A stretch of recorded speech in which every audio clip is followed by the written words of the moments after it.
Welcome everybody to the channel.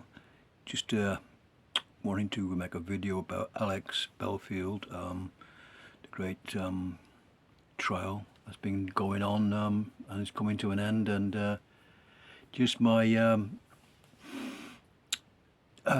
take on what's been happening basically. And this is Alex's site if you want to join that. He'd been giving updates every day basically on the court cases, what's been happening on the case, and the reporting which is allowed to do, reporting on the case himself, giving you some outlines of what's going on. And of course we found out now obviously the trial is coming to an end, and of course he's going to defend himself, which he has done, and of course he's now given a submission to the court, basically, and obviously he's left it now in the hands of the jury basically, I think, whereas I could make out from the day proceedings, and of course Alex has outlined it all. I'm just commenting on it, I'm not making any judgment of what goes on. I'm going to play you a video basically of what's been allowed on British television, as far as I make out, which is on Alex's website as well, and you can see for yourself if you're not familiar with the case, of course. But of course you've got to understand that Alex is very brave to sort of not defend himself, and in some respect giving a defence. He's just saying he's had enough now, and that's he's up to the court to decide, the jury. He's not going to have a defence, which is his right to do, and of course you have to mind for that. Of course in this video I'm just saying that it's all there for you to see, and of course there's 12 people who've got to make a decision now about what's happening. And of course one thing I pointed out to everybody on the channel, obviously I have met Alex, and I find him to be a great kind of guy. He's a very sound kind of person. He's got his comedy, and he's like I say, I call him the Mozart of comedy, because not everything he does is, you know, to everybody's taste, of course, which he said that himself. But as I said, you either like him or not like him or whatever, but he's to me he's okay. And like I said, he has got people who just dislike him, of course, like everybody has, you know. We've got people who don't get on with people. But anyway, I'm going to play the video now, which is coming up now, which is going to come up now, and you get the background of the case, what's happening so far. But you must really appreciate that he must have a lot of guts to do what he's done, because as I said, it's been a trial for 3 or 4 weeks now, and it's coming to an end. But as I said, the justice will come to whatever happens now, because obviously he's leaving it to 12 people to decide the outcome, and obviously that's what he feels. That in some respects, when I saw this clip coming up today on the news, on YouTube and on his channel and everything else, he made a speech to the jury, and his closing statement and everything else. And of course in that it states evidence document from the BBC saying he was no threat. So when you read this next bit, it's in public domain, so there's nothing I'm doing, no jeopardy on Alex's case, anything. I'm just pointing it out,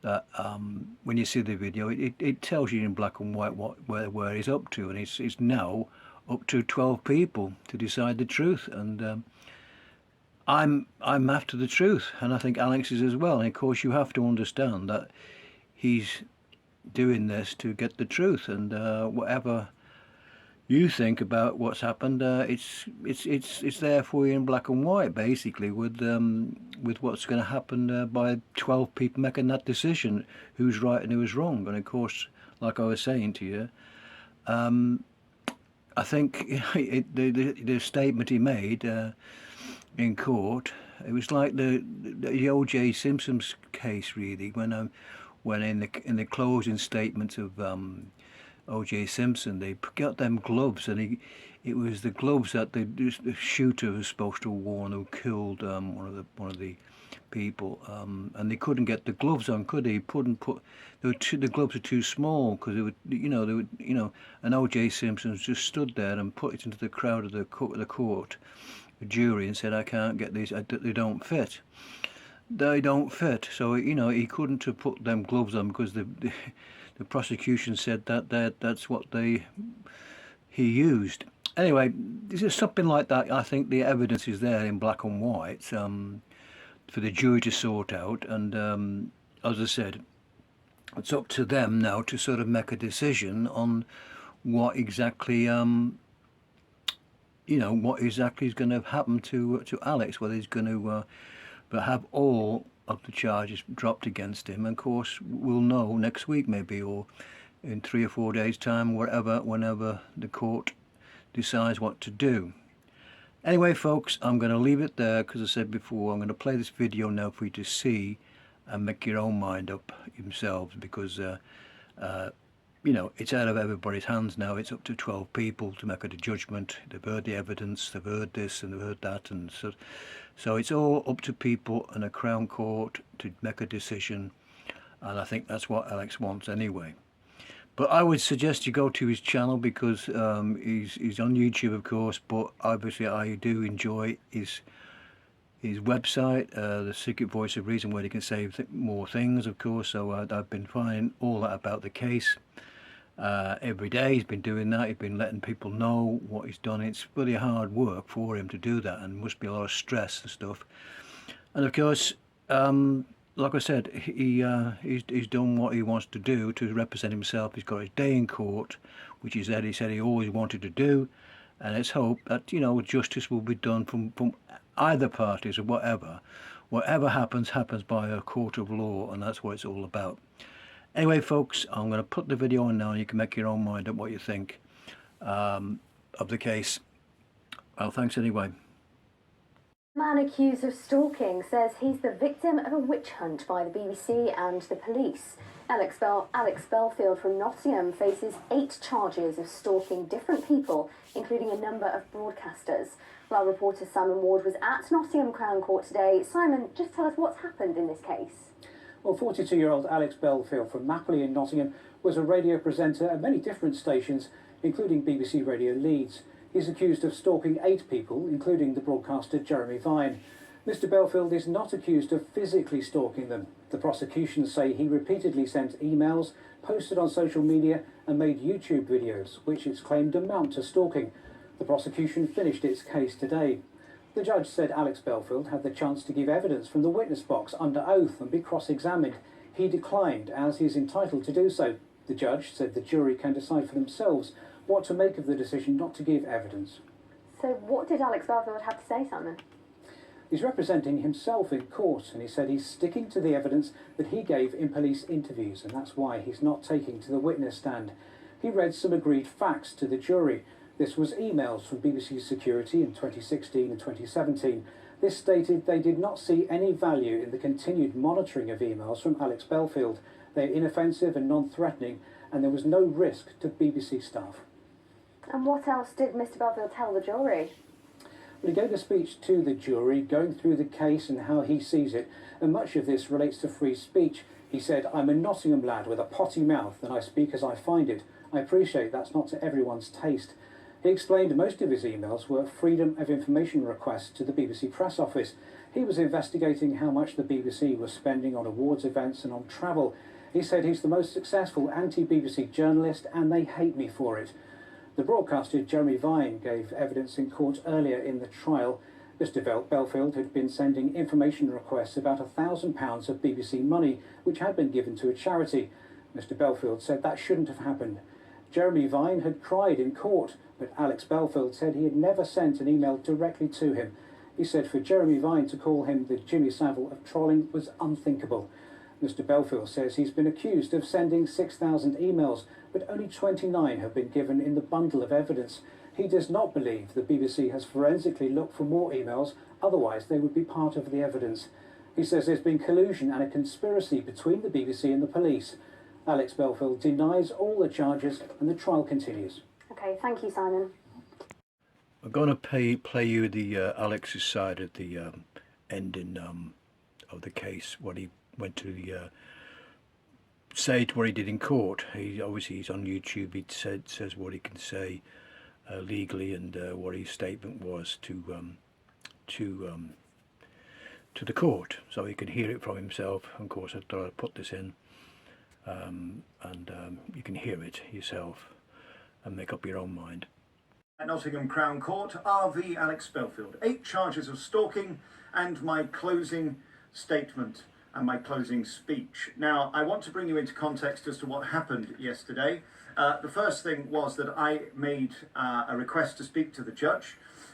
He spoke to me. Then the jury came in and they were sent back out. We discussed a document that was delivered after 9 o'clock in the morning to me, which were 2 separate emails that were what was known as an agreed fact. Now, I did bring you a video about this, but I just want to underscore what happened in the timeline yesterday.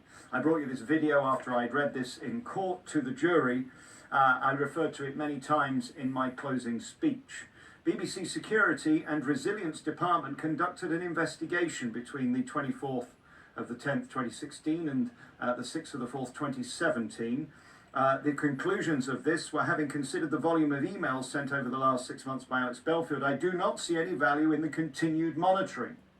This is what the BBC own inquiry found. The resources that are being afforded to monitoring AB's emails is not creating an unnecessary strain on both information security and investigations, and in my opinion is a disproportionate response to a high volume of inoffensive emails. The messages are non-threatening and pose no risk to BBC staff, is what was found in this report, and that was dated the 21st of the 3rd, 2017. Then another agreed fact, that is where the prosecution and I, as I'm self-representing, agreed that this could be put in front of the jury. That didn't happen until the final witness had finished, by the way, just to underscore what yesterday was. Prosecution closed their case yesterday. On the 3rd of the 10th, 2019, at 4:57, an email was sent from Les Wren, Aftab Goodstar, CC'd Stuart Thomas, the head of BBC Midlands, and Nigel Brown. The subject was formal legal letter, BBC presenter Bernie Keith. In response, BBC Security said, I think we need to discuss with BBC Legal, but I don't see anything which puts Bernie or any other staff in any personal danger. That's what it said. Then I began my closing speech, which took, I don't know, about 3 hours, an hour and a half in the morning, an hour and a half in the afternoon. I will bring you what I said from the notes that I used. I began by telling the jury that I am not a normal person and this is not normal stalking. I told the jury that Mr. McGuinness began by saying that there was no accusation at all that I had gone near anyone, and therefore this wasn't a normal stalking case. The stalking I had done in the eyes of the prosecution was all online. I began by telling them that I work in public interest. My journalism is holding people to account. And the truth can be alarming and distressing. Ask Boris, Cummings and Well, that's where I want to leave it, folks. You've seen the thing what Alex said in his closing statement to the court. So I wanted to leave it at that. And you know, if you obviously you're registered as a YouTube out, you can read it on YouTube. But I just wanted to get that across. You know, his closing statement, what he said in court, and of course now it's up to the court to decide what the next step is.